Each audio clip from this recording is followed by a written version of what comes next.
We're live with My Amazon Guy podcast today. I'm the host, Stephen Pope. I'm also joined by Ian Bakes. He's an account manager for My Amazon Guy. Thanks for coming on, Ian. Hey, thanks for having me, Stephen. Excited to be here. So we're going to have to talk about that mustache. Where did you get that? Just sitting here looking at you most days, I decided, I had to copy the great one and grow one myself. So you going to go bald next? I hope not. Okay. So Ian, you were in the construction industry before you joined My Amazon Guy. And now today on our podcast, we're going to be talking about remote culture, which I think you've become an expert at. So tell us about your origin here. What's it like going from construction industry to sitting in front of a computer working remote?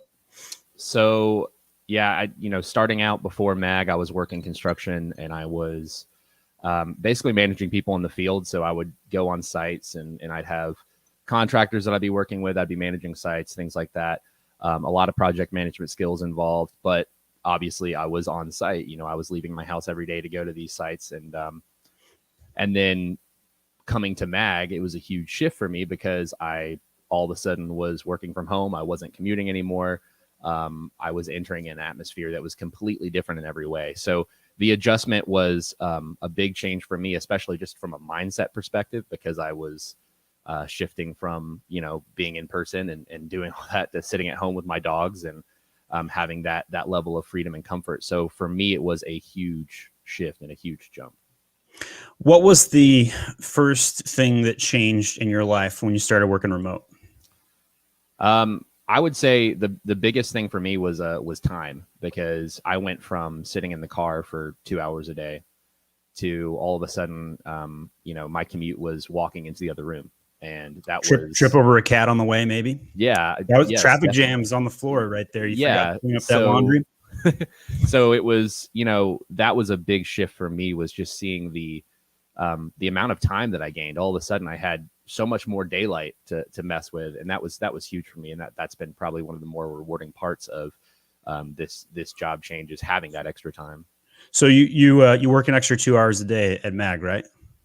Honestly, that's it's funny you say that, because I found that because of the work from home environment and because of MAG's policy of being so open and allowing us to deal with the things we need to in our personal life, it's not a big deal for me to work a little bit extra, and I like doing so. I feel like I'm a little bit more on top of stuff, and it's just easier for me to go check my email real fast because here's my desk right here in my house. So obviously that's a plus for me as an employer. Can be a downside for some people, right? Like, when does the work stop? How do I exit work mode, go do my thing, and all of a sudden, I'm going to play video games now or whatever.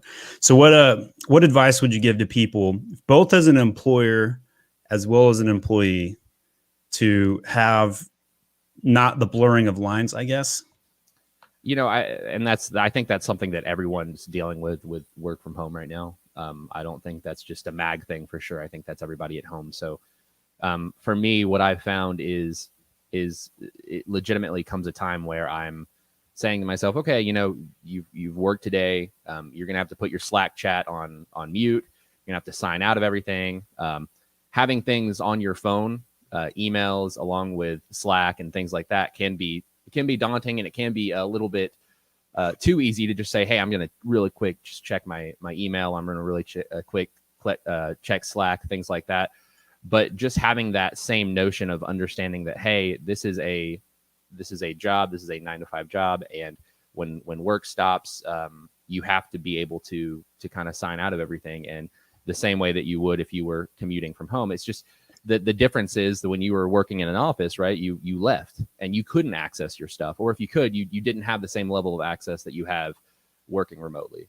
And so for me, just trying to make sure that I'm signing out of everything, that I'm putting things on mute, so I'm not getting that notification that says, well, I probably just check that.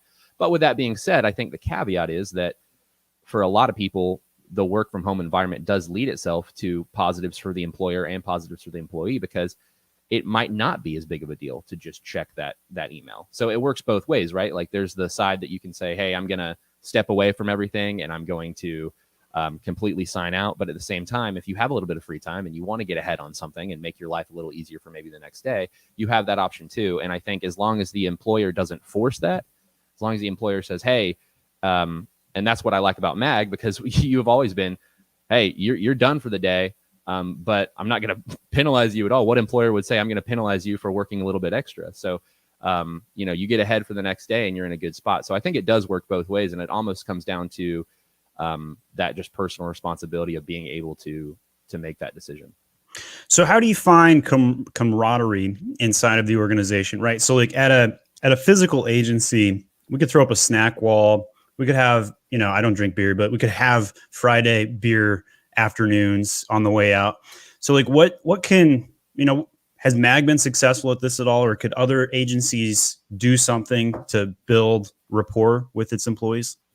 Yeah, so that's definitely a difficult part of working remotely, right? Because you don't have that that in-person time to just kind of sit around the watershed and talk and talk about your weekends, things like that. But what I think it turns into is having the ability to interact via Slack, interact via whatever channels that you might be a part of.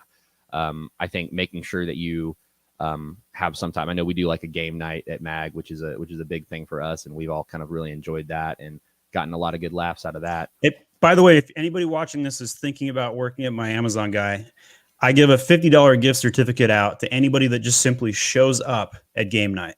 And it's my way of like replacing the snack wall in a way, right? So like we can't have everybody together in one place. We're an international company. We have all of our account managers and Amazon specialists are in the States, but we're all over from California to New York. And it's just kind of insane with that amount of distance. So yeah, I like playing the game nights.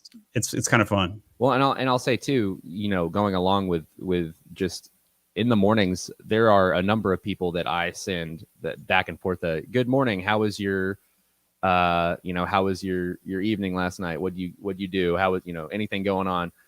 We definitely keep that same level of rapport. It's just, it's different in the way we do it. Right. But we're still having the same conversations. I've gotten to know some of my coworkers very, very well, hang out with them outside of work, those kind of things. So I don't think it's really changed anything for me in the scheme of things. And as I'm a very extroverted person, so that was kind of a concern for me. Let's talk about that. This. Yeah. So we've hired primarily introverts at MAG, not on purpose. It just kind of happened, right? And with COVID, it made ended up being a blessing, right? We had people that didn't really care for social need acceptance. But yeah, I think you might very well have been our first extroverted hire. Yeah, that was something when I interviewed with you that I think was a concern, because it was almost like, hey, look, you're a very extroverted person. Are you going to be miserable? Like go crazy sitting on a computer keyboard, but not being next to somebody. Yeah, and I was a little concerned about that too. But luckily, the role that I have at MAG and what I feel like I bring to MAG has kind of shifted, and my role really does involve me being communicative with both internal MAG things and external, working with clients and talking to them and developing the rapport that way. So don't feel like I'm missing out on any. I don't feel like after work I need to go outside and start yelling at my neighbors and trying to get anybody to talk to me, right? Like I'm getting that social side of it too, so that's good. So let's talk about managing employees, right? So managing employees remotely is way different, right? Like people only respect what you inspect. That's a managerialism that I frequently tell the management at my Amazon guy. So in a world where everything's remote, like what do you think the best way to do that is? That's tough. And that's something that I think we're all still learning right now. And I don't know if there's a perfect answer to that. What I do find is that half of the success in managing people remotely relies on the employer to integrate really good software, right? Because like software allows for connections to be made a lot easier. I've really enjoyed working with some of the project management software that we use, because I think it allows us to, quick updates, show what's going on, things like that, along with communication software like Slack and those kind of things. The actual style of management that I'm employing right now is honestly not very different than what I was doing outside of, remote working, when I was working in construction or other roles that I had in management. The theory is still the same, right? I agree with you. You have to be proactive, and you have to make sure that the work that's being done is of the caliber that you want to sign your name off on. But at the end of the day, you do have to be able to hire good people, and you have to be able to have faith that they're going to be putting in the same level of work that you're expecting. So if you can do those kind of things, integrate with good software, I don't think the management style itself changes. You're still working directly with people and making sure they're getting the work done. So do you think having routines makes a big difference, right? So like, for example, like run me through your routine. Do you get up and eat Wheaties every morning at 7:30, or what do you do, Ian? I'm not a breakfast guy. I don't like Neither am I. I haven't eaten anything yet. I don't do breakfast. So I wake up, I get ready for my day, brush my teeth, take my shower and everything. Come out and sit at my desk. Every morning I listen to the news on a podcast while I drink my coffee. And while I do that, I open up my emails and I take a little me time. I get things organized for the day. And, organization for me is going through first emails. That's the first thing I do every day. I have to get through my emails, and I have to delegate whatever it is that's on those emails. And MAG policy being, we want to have that clean inbox. We want that zero inbox. So I have a great podcast a year ago where it's literally just called Zero Unread Inbox, and so I'll post a link to that in the chat here. It's completely changed my mindset, and now it's almost a negative though, because I get freaked out. I'll see these emails and I'm like, oh, I need to take care of these right now. So that's what I see. I see those emails, and I make sure that I can get those handled right away and get things delegated from those emails. And then it's right onto the project management board. I'm looking at tasks. I'm looking at clients. I'm kind of jumping right into it. There's not a lot of time in the agency world to be, sitting around too much. So I think it's take a little bit of me time in the mornings, get things organized, and then off to the races.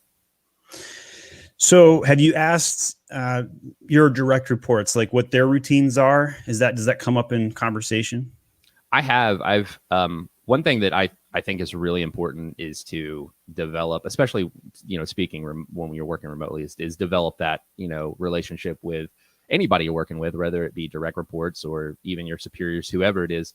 You have to have that open dialogue, that open communication. So it is interesting to me, especially with having people all over the world, right? Like there's so much you can learn about other people, and it's really interesting to me to make those connections and see how people are living their lives and integrating this job with their lives, right? Especially, when we look at, we have employees all over. We have employees in Europe, Asia, America, now even we have a employee in Mexico. So, it is really cool to see how people are integrating this job with their atmosphere and their lives, and dealing with even things like, we're now dealing with, we're in Eastern Standard Time, and I have people that I'm working with that are, 12 hours difference, right? So all of those integrations and seeing how people are living their lives is super interesting to me. And I've really enjoyed that aspect of this job.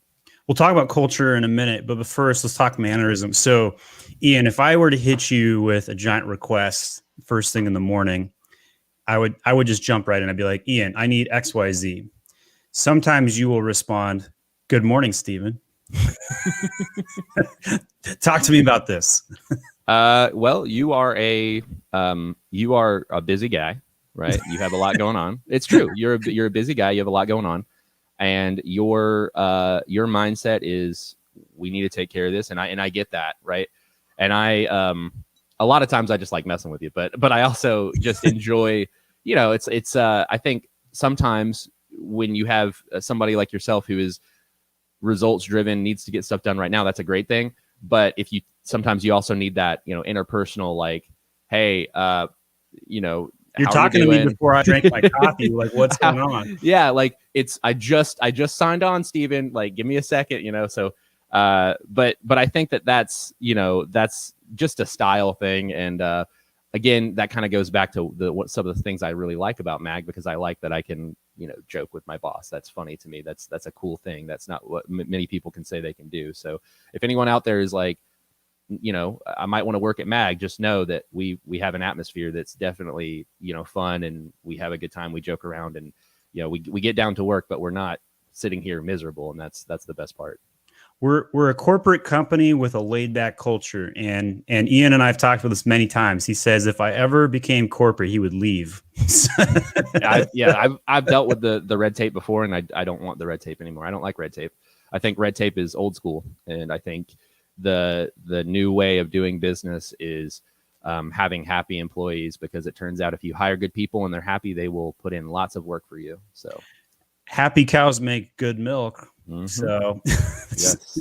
Why else would they put up what are those things called? They got like the rotating cow thing. What are those? Happy cow? I don't even know. You follow that? No. You're like, just give me my coffee. It's too early. All right, so let's talk culture. How would you and by the way, none of these questions we talked about today, guys watching, have been prepped. We did this ad lib on purpose. So Ian, how would you describe, and I preface this because this is a difficult question. How would you describe the culture at My Amazon Guy? Oh man, come on. I know, right? It's a tough one. Well, I think the culture here is definitely, we work hard, play hard. That generic statement, I would say, kind of really describes Mag, in my opinion, because we, right, you already talked about, we have a game night. We literally get paid to go play games. Like, that's crazy and cool. But we also are balls to the walls, flying by the seat of our pants. By the way, it kills me when people don't show up to game night. I can't fathom why anybody wouldn't show up to the game night. Are you kidding me? Come on, guys. And so like it's and it's $50. Like, it's not a small amount. I know. Right? Like, yeah. $50. I'm like, what do you have that's better than getting $50 for coming to play Jackbox or whatever we're doing? Like, that's so cool. But with that being said, like I said, we have a good time, but man, this job is challenging in a lot of ways. The nature of the work that we do is challenging. It requires lots of logical and relationship building and thinking, and we're all over the place trying to make sure that we can provide sales growth for our clients. And that, at the end of the day, that's what we do. That's what we're good at. But it's a lot of work. It's probably one of the more challenging jobs I've ever had. So like I said, I love the environment. I love working here. I love the atmosphere, the culture, all of that. But we also work really hard. So I think it kind of goes both ways. I do like that assessment a lot. And, we expect a lot of our employees. We try and be tough on the issues, but soft on the people, right? All right, so we got a couple comments coming in. So apparently somebody with my name, hey, Stephen Pope on LinkedIn. Nice to see you. Pope, what's up? Capel says, paid game night. You got this. All right. So Ian, you looks like your screen's buzzing out a tiny bit. I don't know if you can hear me. Can you hear me okay? Yeah, I can hear you fine. Okay. So with where we are with remote culture, what advice would you give other companies that are not My Amazon Guy on how to improve their remote culture? You could talk about what makes Mag successful or what you think other companies would benefit from. Well, the first thing I would say is obviously we're all still figuring this out. The world has changed with COVID, and more companies have moved to a remote workplace, and some now are considering bringing people back into the workplace. But what we're finding, every study shows it, having people remote leads to higher productivity along with happier employees. Retention rates are higher. There's just a lot of positives. So the first thing I would say is keep it up, right? Because it can only get better from here. The second thing I would say is when it comes to creating a good workplace, a good culture, everything that you can do to integrate people and not just be a name behind a screen is going to benefit you as a company, right? So doing things like get-togethers, game nights, if people are in the same area, having physical get-togethers is a great thing too. But just from a remote standpoint, I mean, anything that you can do to not just be Ian Bakes on Slack is gonna benefit you in a lot of ways, because again, you're gonna build those relationships. There have been a number of situations I've been in Mag where I didn't know how to fix something, and because of the relationships that I had, I can go to somebody and know their expertise, know what they're good at, and get them to help me and solve a situation pretty quickly that I probably wouldn't have been comfortable doing if it wasn't for the fact that I was integrated with them externally of just a name behind Slack. So I think you bring up a good point, right? So like in the game of information, which is what we participate in on a daily basis, right? So like our business, while an agency service-based business, is in the game of information. It's about pushing information from point A to point B, project managing that information, trying to get Amazon to use our information, right? Get the detail pages to be representative of what we're trying to get them to show, so we can get the conversion and the traffic and whatnot. So hey, by the way, guys, we are hiring account managers. So Ian is an account manager at My Amazon Guy. I've posted a link in the chat. If you are in the United States or Canada and you're looking for another opportunity and you've got Seller Central experience, just click on that Indeed link and apply. We also want to make sure you take the Culture Index survey. We are absolutely looking for people who are extroverted, impatient, and detail-oriented to help us fill out our account management team. So Ian, from your experience, which of those three do you think is the most important for account management? That's tough. Extroversion is important, or the ability to fake extroversion, I would say. Some people succeed in that role and they might not be as extroverted on paper, but I do think if you have the ability to, fake it and you do enjoy building relationships. And I think some people fall into that category. Like some people are not the ones to go to a party and go talk to everybody at the party and make friends with everybody. But some people really do enjoy, meeting a couple people and really getting to know them. If you fall under that umbrella too, I still think that would be a really viable trait to have for somebody coming into account management, because at the end of the day, our goal is to help people grow sales. And along with that, build a relationship with that client and make sure that they know that we're here to service their accounts and make sure we help their brand however we can. So that's kind of how I see it. What will really surprise the MAG audience here is I'm more introverted than 98% of the population. You are. I do not seek social needs or attention socially at all. And I was blown away when the first time I met you in person, because I had seen vibrant Steven behind the camera, and then in person, I felt like you definitely did have a little bit more introversion traits, and I think that's exactly kind of what I'm talking about, right? Like you have made a name for yourself for being somebody that is sharing all this information with the world. No one would ever guess that you are an introverted person. I guarantee you there's no way. You come across as such an extroverted person. So Prosper Show is going on right now. I've got my father, Dan Pope, at the Prosper Show right now. So if you're at the Prosper Show, go check him out. I sent my father instead of going. I haven't left my house in 3 years. I haven't been to another Amazon conference. Instead, I just make people come to me and except to go to Chipotle. Oh, of course, dude. Yeah. Got to go to Chipotle. It's almost been 24 hours since my last Chipotle hit. So wow. Need some of that, some black beans and brown rice. Okay, cool. So Ian, as we kind of wrap up here, tell us one thing that people could do to increase their Amazon sales today. Hire Mag. not the answer. I think right now we're definitely, what I'm seeing right now is lots of send my wife to Chipotle. Oh yeah. My wife likes to troll me in the comment section and listen to the pods from time to time. Thank you, Emily. Love you. Hi, Emily. So yeah, I think, right now, just take a quick look at your listings. I think I so often see these, and this is so basic, but I see these listings on Amazon that just look awful. So you need good imagery, you need good title and bullets, you need good A+ content. Those are all things that are going to quickly lead to conversion.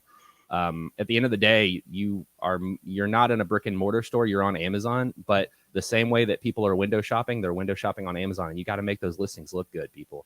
It's crazy to me, some of these giant companies that just have awful listings. So anything you can do, if you want to put a little bit of money into getting good photography done, I'd highly recommend that. Again, keep people on those listings. The longer you do, the more likely they are to convert. Well, Ian, it was great having you on the podcast to talk a little bit of culture and remote working and kind of what that means. Appreciate you coming on. We'll bring you back on soon. Awesome. Thanks for having me, Steven. All right, we'll see you guys. For our next session, we'll be live Friday at noon, where I take about 100 Amazon questions rapid fire. We'll see you guys then.